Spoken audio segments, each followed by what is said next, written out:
ହେନ୍ତା ଆମର ସମସ୍ତଙ୍କ କାଣା ହେଲା ଯେ ଆମେ ଯାଇକରି ମା ଜଗତ ଜନନୀ ମା ଦୁର୍ଗାଙ୍କ ଚରଣରେ ସମସ୍ତେ ପହଞ୍ଚି ଗଲୁ। ତ ହ୍ୟାଲୋ ଗାଇସ୍, ଆପଣ ମାନଙ୍କୁ ସ୍ୱାଗତ କରୁଛି ଆମର ମିନି ବ୍ଲଗ କେ। ଦେଖୁଥିବେ ମୁଇଁ ସକାଳୁ ଗାଧୋଇ ଫାଧେଇ କରି ରେଡି ହେଇକରି ବାହାରି ଗଲି ମୋର।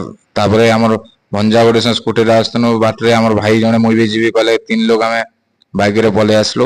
ବାଇକରେ ଆସିଲା ପରେ ଦେଖୁଥିବେ ଆମେ ଯେତେବେଳେ ଆସିଲୁ ମର୍ଣ୍ଣିଂ ଗେଟ୍ ପାସ୍ ଓପନ କଲୁ। ଓପନ କଲା ପରେ ରାସ୍ତାରେ ସମସ୍ତେ ଆମ ଭାଇ ମାନେ ସମସ୍ତେ ପୂଜା କରବାର ଲାଗି ଯାଉଛୁ ଏଇଟା ମାଙ୍କର ଚରଣରେ। ଯେତେବେଳେ ଆମେ ଗଲୁ ଦେଖୁଥିବେ ଗେଟ୍ ଟା କେତେ ସୁନ୍ଦରରେ ମାଙ୍କର ବନିଛେ। ତାପରେ ଆମେ ଯେତେବେଳେ ଏଣ୍ଟ୍ରି କଲେ ଦୂରରୁ ଏକା ଦେଖିଲୁ ଆମର ପିଲାମାନେ ସମସ୍ତେ ଲାଇନରେ ସମସ୍ତେ ପଶି ଯାଉଛନ୍ତି ଭିତରକେ।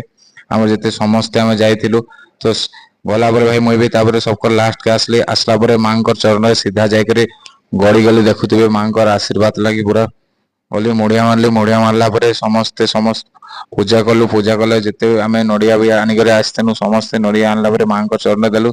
ତାପରେ ମାଙ୍କ ଟିକେ ଦର୍ଶନ ଆପଣ ମାନେ ବି କରିନିଅ। ଦେଖୁନ ମା ଜଗତ ଜନନୀ ମା ଦୁର୍ଗାଙ୍କ ଆଶୀର୍ବାଦ ରହୁ ଆପଣ ମାନଙ୍କ ସମସ୍ତଙ୍କ ପାଖରେ।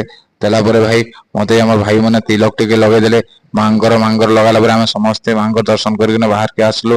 ବାହାରକେ ଆସିଲା ଦେଖୁଥିବେ ଆମର ସାନ ଭାଇ ଯିଏକି ସେ ଆମକୁ ଭୋଗ ଦଉଛନ୍ ମାଙ୍କର ପ୍ରସାଦ ଦଉଥିଲେ। ପ୍ରସାଦ ଦେଲା ପରେ ସମସ୍ତେ ବାହାରିଲା ପରେ ମତେ ବି ଦେଇଦେଲେ। ମୁଇଁ ଦେଲା ପରେ ଭାଇ ମୁଁ ଗୋଟେ ସେ ଚୁଠା ଲୁକର ଭଳିଆ ଗପ କରି ଖାଇଦେଲି ଆପଣ ମାନକେ ନେଇ ଦେଇକରି। ତ ଦେଖୁଥିବେ ସମସ୍ତେ ଆପଣ ମାନେ ପାଇଗଲେ। ପାଇଲା ପରେ ଭାଇ ଆମେ ସମସ୍ତେ ପୂଜା ସାରିକରି ଫେରି ଆସିଲୁ। ଫେରି ଆସିଲା ପରେ ଭାଇ ଆମର ଭାଇ ସହିତ ଆମେ ବ୍ରେକଫାଷ୍ଟ କରିବା କ୍ୟାଣ୍ଟିନକେ ପଳେଇ ଗଲୁ।